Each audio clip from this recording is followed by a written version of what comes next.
जिस भारत को दुनिया में गन्ने का पावर हाउस माना जाता है, जो देश ब्राजील के बाद दुनिया का दूसरा सबसे बड़ा चीनी उत्पादक, सेकेंड लार्जेस्ट शुगर प्रोड्यूसर है, आज उसी भारत में एक दशक बाद यानी 10 सालों में पहली बार 10 लाख टन चीनी विदेशों से मंगाने, ड्यूटी फ्री इंपोर्ट की नौबत आ गई है।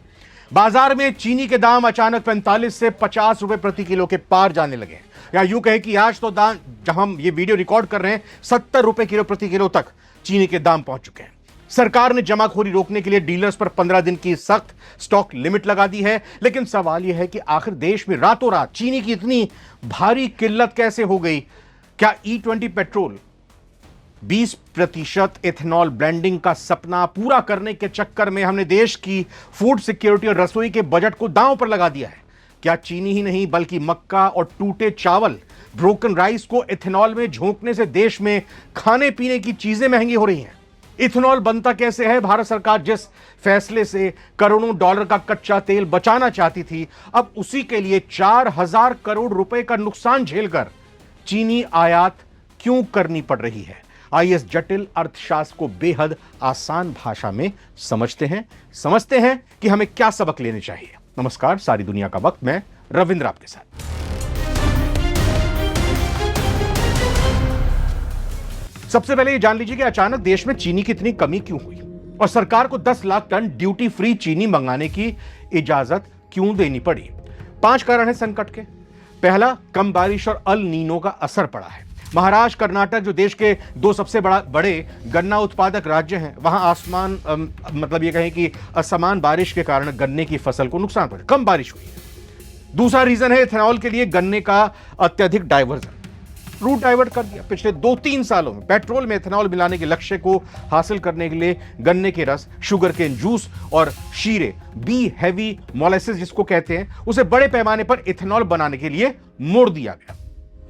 तीसरा रीजन, त्योहारों से पहले डिमांड में अचानक उछाल आ गया। आने वाले फेस्टिव सीजन में देश में चीनी की खपत अचानक 15 से 20% बढ़ जाती है। चौथा कारण है व्यापारियों की जमाखोरी। जी हां, दाम और बढ़ने की आशंका में डीलर्स ने स्टॉक रोकना शुरू कर दिया है, रोक लिया है, दबा लिया है, जिसके बाद सरकार को 15 दिन की स्टॉक लिमिट का सख्त नियम इन लोगों के लिए बनाना पड़ा है। और 5वां रीजन है ब्राजील की इस वक्त की स्थिति। हालांकि ब्राजील दुनिया का नंबर 1 शुगर प्रोड्यूसर है, लेकिन अंतर्राष्ट्रीय बाजार में भी चीनी महंगी हो चुकी है। ये सिर्फ भारत की बात नहीं है। अब आप ये मत सोचिएगा कि भाई हम बचाव कर रहे हैं, फिर हम कुछ कह रहे हैं। जो असलियत है हम वही आपको बता रहे हैं।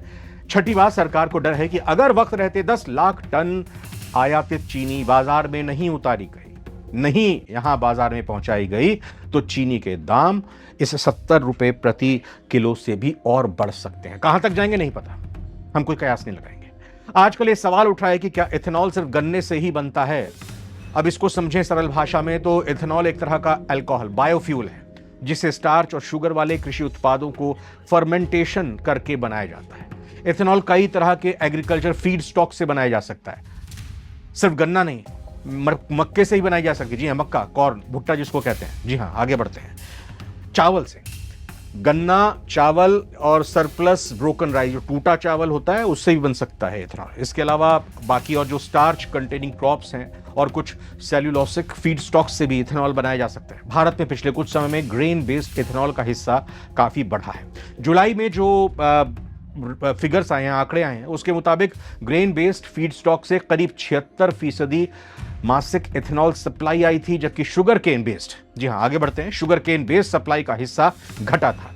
यानी E20 की पूरी कहानी को सिर्फ गन्ने और चीनी से जोड़ देना भी सही नहीं होगा, यह गलत है। यहां भी जवाब सीधा हां नहीं है। सरकार ने संसद में कहा कि इथेनॉल के लिए सरप्लस राइस का इस्तेमाल फूड सिक्योरिटी रिक्वायरमेंट्स और बफर स्टॉक्स की जरूरत पूरी करने के बाद किया जाता है। मतलब पहले पेट भरा जाता है, उसके बाद फिर जो बचता है उसको और जगहों पे इस्तेमाल किया जाता है। यानी सरकार का तर्क है, संसद में यह बयान दिया है सरकार ने कि पहले लोगों के लिए जरूरी चावल सुरक्षित करते हैं, फिर सरप्लस को इथेनॉल में इस्तेमाल करिए, यही हमारी नीति है। लेकिन दूसरी तरफ बाजार में चिंता जरूर है कि अगर मक्का और गन्ने का उत्पादन किसी साल कमजोर होता है तो इथेनॉल इंडस्ट्री को ज्यादा फीड स्टॉक चावल की तरफ ले जाना पड़ सकता है। ऐसी चिंता पर उद्योग से जुड़े लोगों ने भी चर्चा की है। अब यहां असली सवाल ये कि क्या इससे चावल के दाम बढ़ गए हैं?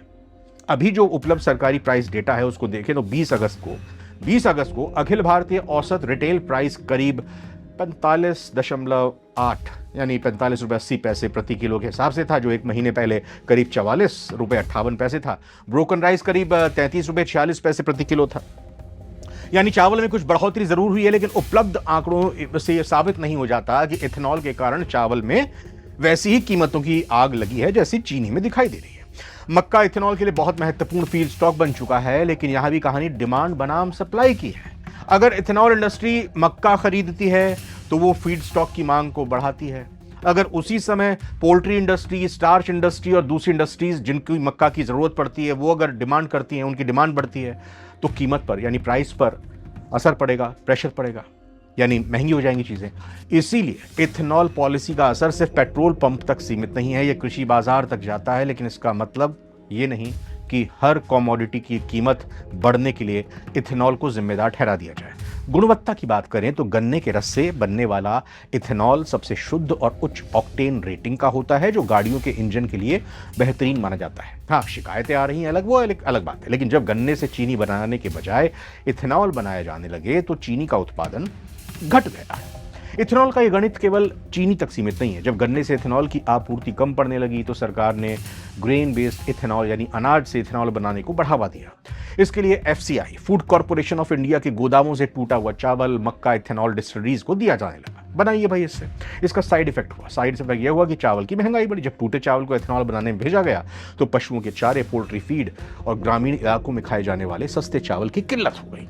संसद में सरकार से सवाल पूछा गया। सरकार ने यह तो माना कि खाद्यान्न का इथेनॉल में इस्तेमाल बढ़ा है, लेकिन दावा किया कि इससे खुदरा महंगाई पर सीमित असर पड़ा है।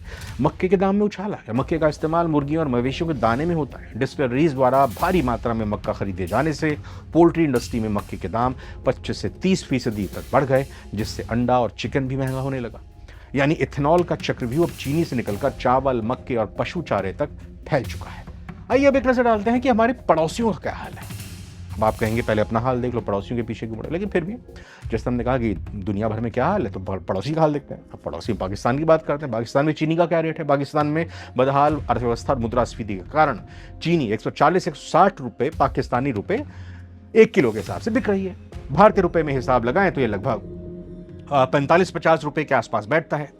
चीन में क्या रेट है चीनी का। चीन जो दुनिया का बड़ा चीनी का खरीदार है, वहां चीनी औसतन 7 से 9 युआन यानी करीब 80 से 100 भारतीय रुपए प्रति किलो की दर से बिकती है। अब समझिए अर्थशास्त्र का सबसे बड़ा विरोधाभास, ये बहुत जरूरी है पॉइंट। भारत सरकार ने E20 यानी 20% एथेनॉल ब्लेंडिंग का टारगेट इसलिए रखा था ताकि हर साल करीब 40,000 से 50,000 करोड़ रुपए का जो कच्चा तेल हम आयात करते हैं टोटल, वो 40 से 50,000 कम हमको इंपोर्ट करना पड़े, क्योंकि हम E20 पेट्रोल का इस्तेमाल कर रहे हैं, उसको हम अपने यहीं से घर से खेती से हासिल कर रहे हैं। लेकिन चूक कहां हुई, हमने तेल आयात का डॉलर बचाने के लिए गन्ने और चावल को इथेनॉल में झोंक दिया। लेकिन इसका नतीजा यह हो कि अब देश में चीनी कम पड़ गई। अब सरकार को 10 लाख टन चीनी बाहर से मंगाने के लिए लगभग 4,000 करोड़ का विदेशी मुद्रा यानी डॉलर खर्च करना पड़ेगा, और साथ ही इंपोर्ट ड्यूटी हटाने से सरकारी खजाने को भी नुकसान अलग होगा। यानी एक तरफ डॉलर बचाया तो दूसरी तरफ चीनी खरीदने में डॉलर को गंवा दिया। एक हाथ से लिया, दूसरे हाथ से दे दिया, बराबर हिसाब। अब सबसे बड़ा सवाल कि आम जनता के लिए चीनी कब सस्ती होगी, और तो दाम नहीं बढ़ेंगे। अक्टूबर नवंबर का नया सीजन, जब अक्टूबर में देश की चीनी मिलों में गन्ने की नई पैरोई क्रशिंग सीजन शुरू होगी, तब घरेलू सप्लाई में सुधार आने की उम्मीद है। और विदेशों से आने वाली 10 लाख टन ड्यूटी फ्री चीनी सितंबर अक्टूबर तक भारतीय बाजार में पहुंचेगी, जिससे त्योहारों के दौरान कीमतों को 42 से कीमतों में कहा जा सकता है कि कंट्रोल में आ सकती हैं। जो भी हफ्ता 10 दिन पहले 46 रुपए के करीब थी, वहां तक माना जा सकता है कि आ जाए। लेकिन यह कहना आसान नहीं होगा।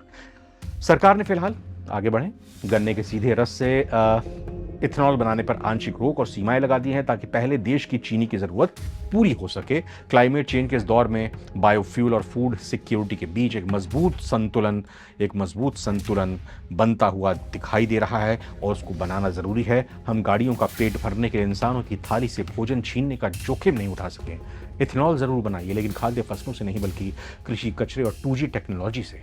आपकी इस पर क्या राय है? क्या इथेनॉल ब्लेंडिंग के कारण चीनी और चावल की महंगाई को आप सही मानते हैं? कमेंट्स में अपनी राय जरूर लिखें। नमस्कार।